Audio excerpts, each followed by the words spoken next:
Get certain that you can handle anything like this in the future. Get certain. Not only can you deal with the emotion you have right now, but what you should do is use this as an opportunity to be certain for yourself. Get yourself certain. If it ever happens in the future, I'll handle this emotion quicker and easier. Get certain that you can handle anything like this in the future by rehearsing yourself dealing with it in the future. In other words, think of a time in the future where this depression could have come up and feel yourself rehearsing again. Use this as a tool of empowerment. You've got to allow yourself to be able to take advantage of uncertainty. Yes, the world is uncertain right now. Uncertainty is change. Change is life. We both know that. We all know that. But if you and I are going to become masters, we have to understand that we don't have to work on change. Change is automatic. Progress is not. Progress comes when you tell yourself the truth and you're able to feel the uncertainty and take action anyway. Most people in life, we really feel like the level of stress in our life comes to how much of life do you feel like you control, or how much does life control you? Do you tend to control more of what's going on, or events controlling you? It's very easy to have those events start to take control unless we take control of what's between our ears, our own mind. You see, what you and I focus on massively affects how we feel, whether we're thriving or surviving. If you focus on what you can't control, if you focus on the past, if you focus on what's missing from your life constantly, that pattern of focus will make you frustrated, overwhelmed, depressed. It won't even matter if you're taking antidepressants. If you keep focusing on what you can't control, what's missing from your life, you're going to feel depressed still. You can take as many antidepressants as you want. Focus equals power. Leadership is making decisions. If you're going to lead your own life, you got to make decisions. And what Schwarzkopf said is he realized rule number one in life is when put in charge, when put in command, take charge. Make the decision. If it's right or wrong, you're going to find out quicker than if you sit around. And the interesting thing is the more you make decisions, the better you get. What makes somebody a leader? What makes somebody a leader is they're willing to make the decision other people won't make. They want to put themselves on the line, knowing that you're going to be wrong in some of those decisions, but you're going to find out quicker, and you can simply adapt and change your approach to still get where you want to go. Be decisive. Don't like your body? Change it. Don't like your relationship? Change it. Start by changing you. If you've changed you, it's still not right, then change it. But the way you make any change happen starts with a decision. All action, all results are mothered or fathered, if you would, by a decision. If you put yourself in a place where you got a new vision and you gotten yourself strong, if you got a role model and you got some strategy and you got yourself into action, step 5 is give much more than you expect to receive. Simple as that sounds, if you find a way to meet people's needs in business, in an intimate relationship, meeting your kids' needs, anybody's needs, the whole game changes. The chronic excuse maker. How do you stop making excuses? This is actually pretty simple. And I said it the other day, and you have to realize, you have to know, you have to accept that all your excuses are lies. They are lies, all of them. Think about the things that you tell yourself, the lies you use to rationalize taking the easy road. Taking the easy road and leaving discipline behind. Think about them. You don't have time. That's a lie. You don't have support. That's a lie. You don't have the equipment or the gear. Lies. You don't know the best way. Who cares? That's a lie. Or you're too old or you're too young. Of course you're too old or too young. Lie. And there's you're too busy. Sure you are. That's a lie. And you're too tired or you're too sore or you're just plain not feeling it. Lies, lies, lies. And the list goes on and on and on. And it doesn't stop if you don't make it stop. So recognize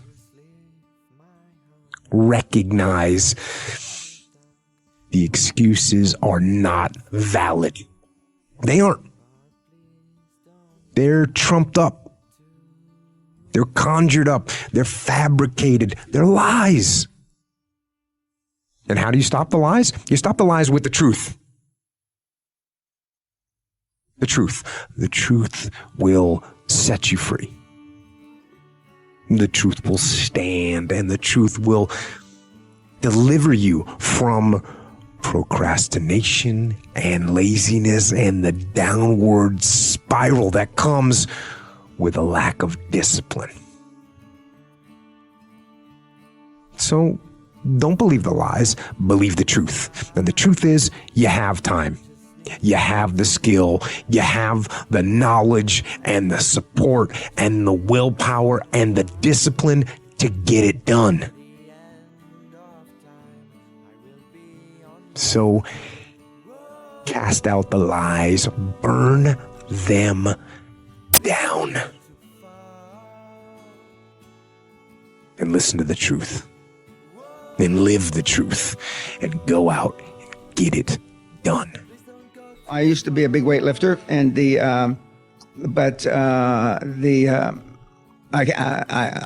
I used what I used to warm up with now is what I lift now, because I'm about 50% weaker than I was back in my heyday 20 some years ago. But we have a gym here. We actually have two gyms. Sure enough.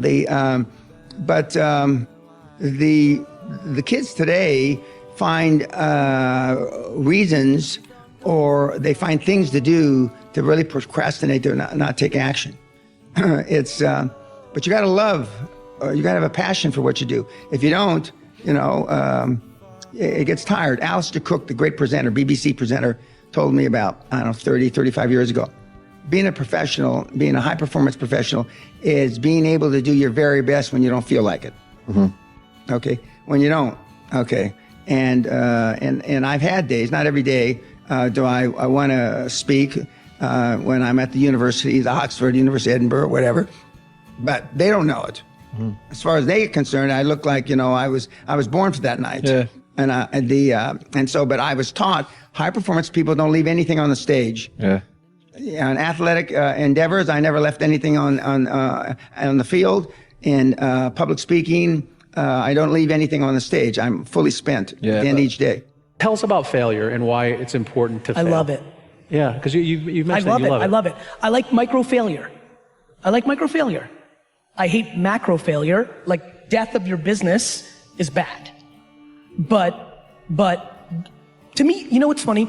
I'll use a boxing analogy. My favorite boxing, I watch a lot of boxing.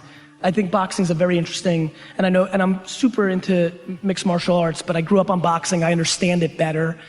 And I like watching it because there's so many things that happen in boxing. First of all, what I love about boxing is there's nowhere to hide. It's super interesting, right? There's nowhere to hide. Number two, there's a scenario in boxing that I love the most. For some reason, there's nothing more interesting to me than watching somebody get knocked down in the first round and then go on to win the fight easily. It's an interesting psyche, right? And I like that, and this is what I'm thinking about it, which is like, here's what's bad in boxing and in business. Going into a fight, getting knocked the fuck out in the first round and losing the match. Bad. Getting knocked down and then having the adversity to readjust to what you got caught on and navigating it to easily win a fight is remarkable. That's how I think about entrepreneurship. The reason so many people struggle with entrepreneurship is you have micro failures almost daily. And they're very in your face. You can't hide. And I like that. I like failure because I think I deserve it. I hate when people don't respect the game. When I fail, it means I f***ed up. And I like that because I think people get audacious. My number one thing that I hate about capitalism is that people use it and they love it and they're big capitalists and they love open market and competition and all that. And then they become 73 and they try to use all their money to protect their money. They're not willing to let a young lion eat them the way they ate somebody else. I hate when they try to manipulate it. That's what I love about sports.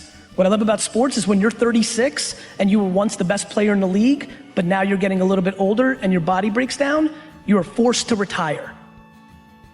The one thing that entrepreneurship and capitalism has to adjust to is once you get old and you're tired and you want to be on a yacht instead of working your you should lose some money because you're losing.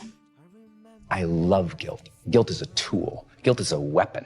Guilt does not have to be a bad thing. It's not like I perpetuate, but I'm like, I love that I feel bad when I don't do a good job.